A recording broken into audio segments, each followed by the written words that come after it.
So in this part of the video, we will see that these biofertilizers have a carrier material. Now, what is a carrier material? A carrier material is used as a vehicle to transfer this biofertilizer strain, the microbes, from the production unit to the agricultural fields. So it is the mass part, or it is the volume part of the product. Product, of course, is the microorganism, but then these microorganisms are mixed with some high voluminous solid particles of the carrier material. Now, what kind of carrier material? Like peat soil, lignite, vermiculite, charcoal, farmyard manure, and soil mixture. So these molecules of vermiculite or charcoal, they are used as a soil carrier material, and neutralized peat soil and lignite are found to be the better carrier material. Ideal carrier material should be the whatever cattle material you are taking. It should be cheaper in cost, locally available, high organic matter content, no toxic chemicals, water holding capacity of more than 50%, and it should be easy to process. Okay, so neutralized and sterilized carrier material is spread in the clean, dry, sterile metallic or plastic sheets, and bacterial culture drawn from the fermenter is added to the sterilized carrier and mixed well by a manual or mechanical mixer. Biofertilizers are packaged in the polythene bags sealed with electric sealer. In the quality control unit, the inoculant should be the carrier based, and inoculant should be contamination free. So any microorganism which you're using for this biofertilizer production should be completely contamination free, and it should have some viable cells, 10 to the power 8 viable cells per gram within 15 days of manufacture. So see, per gram it should have at least 10 to the power 8 viable cells. So that is very important. And again, it should have 10 to the power 7 viable cells per gram within 15 days before the expiry. So it's just these two last two rules and regulation is very important in terms of the viability of the product as such when you add it in the agricultural field. So packet should contain name of the host plant and name of the manufacturer, the company's name, date of manufacture and the expiry, and what is the net quantity and what are the storage instructions, at what condition it need to be stored. Field application is through seed treatment. I mean, you can, in the field, whatever plant you are using, you can use their seeds to be stored along with preserved along with these biofertilizer. The seeding treatment is done. Top dressing or soil application need to be done. Like blue green algae, you go for field application after transplantation of rice seedlings. And then if you see about azolla, you need to prepare a micro plot of 20 meters square with water and phosphorus oxide, and mother culture need to be added of azolla and with pH 8. So incubation is 14 to 30 degrees centigrade, and then you get a top surface of a mat kind of growth of this blue green algae.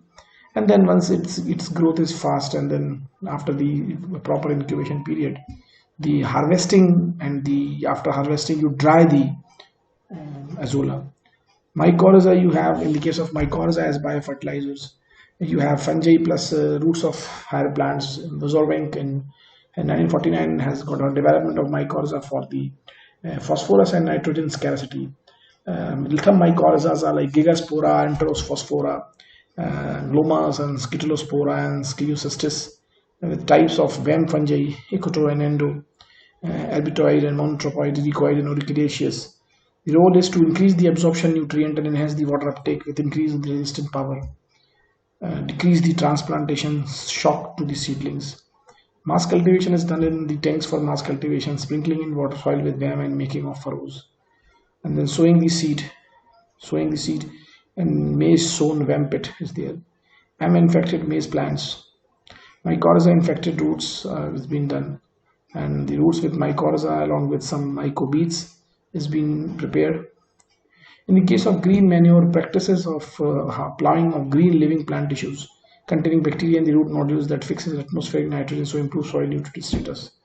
The role of the green manure is to add sodium and phosphorus, nitrogen, phosphorus and potassium. Sorry, it's not sodium. To add the organic matter and increase the water holding capacity. So various plants like Sesbania rostrata, cowpea and Crotalaria juntia, Tephrosia, Purpurea and cluster bean with Sesbania aculeata has been used. The precautions while storing the biofertilizers: to store biofertilizer packets in cool and dry place away from direct sunlight and heat. Use right combinations of biofertilizers. Rhizobium are, I mean, host specific. That means they are crop specific, and so used in the specified crops. Use the packet before expiry and only on the specified crops by recommended methods. Advantages of the biofertilizer: it is the renewable source of nutrient. I mean, it's natural, eco-friendly approach. Sustainable soil growth, sustainability in terms of harnessing the natural resources in the soil without depleting their reserves. So it supplements the chemical fertilizer, so no need to add the synthetic chemicals of nitrogen, potassium and phosphorus and all other things. Now, it increases the grain yield by 10 to 40%. Now 40% grain yield is a bigger thing in the agricultural for agricultural practice and for obtaining any for any population driven country like us. Decompose plant residues and stabilizes the carbon nitrogen ratio of the soil. It improves the texture, structure and water holding capacity of the soil, and it has no adverse effect on plant growth and soil fertility. It stimulates the plant growth by secreting growth hormones. It secretes certain fungistatic and antibiotic-like substances, solubilizes and mobilizes nutrients, eco-friendly, non-pollutant and cost-effective method. Disadvantages: special care need to be taken for the long-term storage. So, I mean, shelf life is limited. Okay, so it must be used before their expiry date. If other organisms contaminate the carrier medium, so grower use the wrong strain, they are not as effective. Biofertilizers lose their effectiveness if the soil is too hot or too dry. So that proper physical processes need to be checked in terms of its temperature and pH before using.